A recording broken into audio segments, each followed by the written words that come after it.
On a la conviction qu'en fait, l'entreprise, évidemment, elle doit faire du profit, elle doit être performante, c'est même une obligation, une question de survie. Être attentif à la dignité des personnes, les former, travailler sur leur employabilité. Et finalement, le temps consacré à l'humain, parfois, c'est la variable d'ajustement. Donc, c'est quelque chose de très important, mais de complexe. On a la conviction au CK que les valeurs même éthiques, et on peut même aller dans un stade encore au-dessus, les valeurs spirituelles au sens large, elles contribuent fortement à la performance de l'entreprise, quelle qu'elle soit. En fait, l'entreprise, l'objectif, c'est pas de trouver le bonheur au travail. Le rôle de l'entrepreneur, du dirigeant, c'est de créer les conditions pour que les gens soient un peu plus heureux.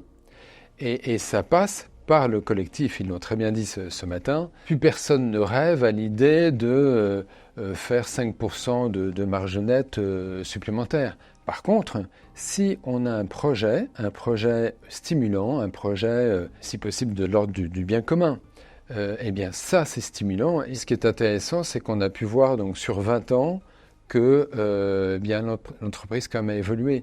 Ce sujet du sens et des valeurs, qui était complètement anecdotique il y a plus de 20 ans, est devenu un sujet prioritaire aujourd'hui. Je suis absolument convaincu qu'une des raisons de notre crise sociétale, qui n'est pas qu'une crise qui touche l'entreprise, mais toute la société, occidentale d'ailleurs, c'est qu'il me semble qu'on n'a pas bougé depuis le début des années 60. C'est-à-dire, c'est la fin de la guerre, il faut reconstruire le pays. Normal de vouloir plus de confort, parce qu'on a quand même des populations qui ont été à la diète pendant on va dire, une dizaine d'années. Hein.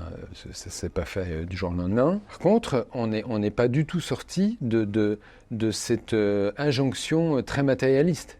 Et donc la société, de ce point de vue-là, n'a pas bougé. Je pense que les jeunes notamment, mais pas seulement, ont besoin d'autre chose. Ils ont besoin de quelque chose de stimulant qui va au-delà de la simple consommation de masse. On a reçu le philosophe Luc Ferry en 2010, je me souviens, il disait « Pour que notre société, qui est très matérialiste, qui est mondialisée, continue en fait à avoir ce modèle basé sur la consommation, il faut la déconstruction des valeurs humaines, éthiques et voire spirituelles. Je suis absolument convaincu que pour que l'entreprise, quelle qu'elle soit, ça peut être une organisation, une collectivité, un artisan, il faut un référentiel de valeurs humaines, éthiques, voire spirituelles, vécues, pas simplement affichées, mais vécues. Je pense que nous, chrétiens, on a non seulement cette mission, mais ce devoir d'abord d'apporter de l'espérance dans notre monde. Et pour nous, chrétiens, l'espérance, c'est pas simplement, une fois que la vie sur Terre sera terminée, on aura évidemment un avenir meilleur, si possible, évidemment, au paradis. Ça commence maintenant. Et donc, il faut que nous fassions preuve de leadership pour apporter cette espérance autour de nous.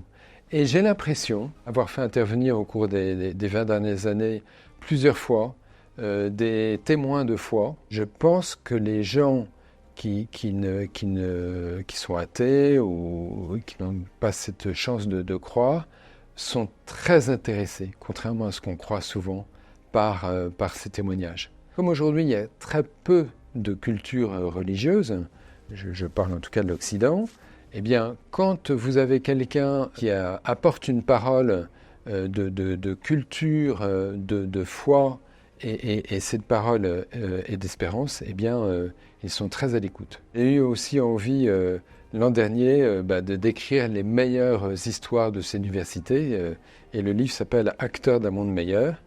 Il est édité chez Salvatore, et c'était pour moi un beau moment de réfléchir aussi à tout ce qu'on a pu vivre et transmettre du coup aujourd'hui les meilleures, les plus belles histoires de ces universités.